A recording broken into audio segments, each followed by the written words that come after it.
Avec nous sur notre plateau, Anna Maria Merlopoli. Merci d'avoir accepté notre invitation. Vous êtes la correspondante en France du quotidien italien de gauche Il Manifesto. L'Italie qui a l'habitude des combinaisons politiques, on peut le dire, depuis des années, mais cette fois, elle semble néanmoins avoir totalement le dos au mur, avec, pour faire court, une chambre à gauche, un Sénat à droite, mais des majorités finalement très peu nettes. Comment peut-elle faire face aujourd'hui à ce qui semble être une impasse ? Oui, surtout, bon, il y a une majorité à la Chambre à cause grâce à cause d'une loi que la droite avait fait passer, que maintenant c'est rétorqué contre la droite eux-mêmes. Donc il y a une majorité à gauche du Parti démocrate. Mais le problème, c'est au Sénat qu'il y a quelques sénateurs en plus et ça ne suffit pas.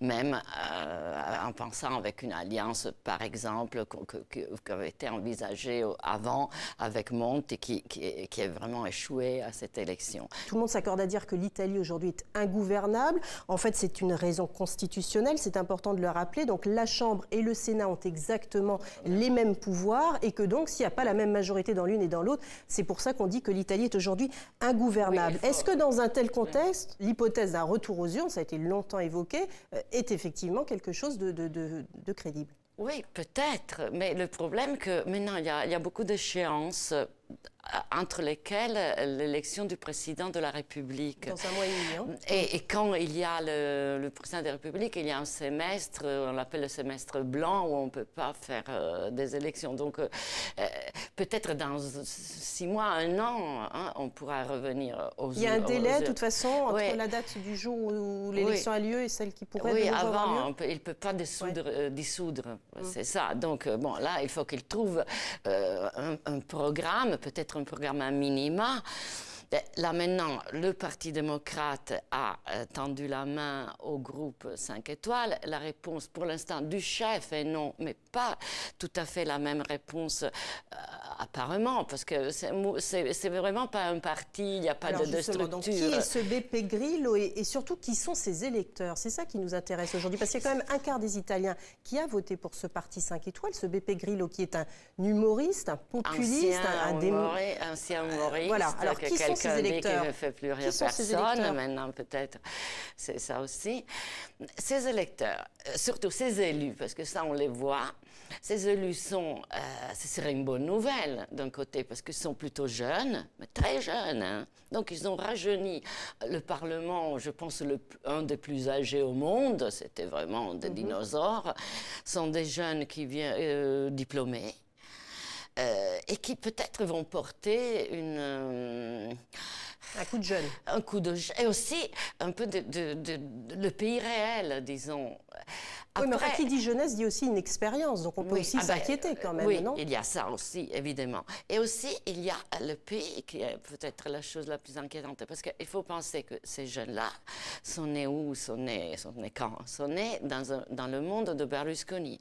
Du coup, on a été matraqués pendant 20 ans, qu'il n'y a plus de différence, que la droite et la gauche, c'est pareil, c'est du pareil au même.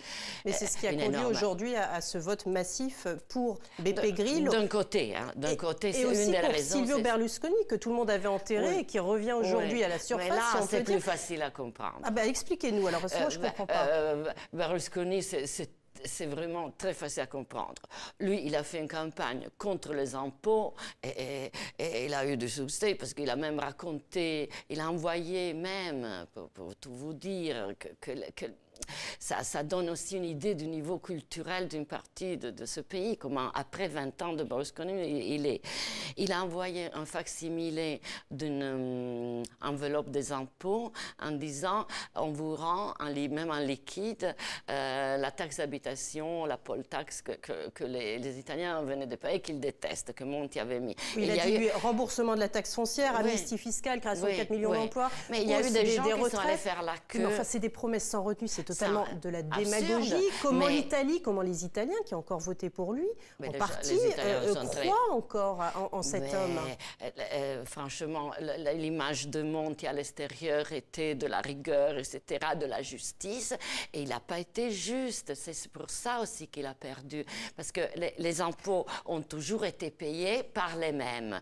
Donc les personnes qui payaient les impôts avant ont vu augmenter d'une façon énorme leurs impôts, mais les gens qui ne payaient pas les impôts ne les ont pas payés, même sous Monti. Et donc, ils se sont dit, on va revoter Berlusconi, qui pratiquement envoie un message souterrain, qu'il dit, moi, je suis richissime, je me suis toujours arrangé un peu avec la loi, et les gens se disent, il va nous laisser faire nos petites affaires dans notre coin. Merci beaucoup, Anna Maria Merlopoli, pour votre analyse. Merci.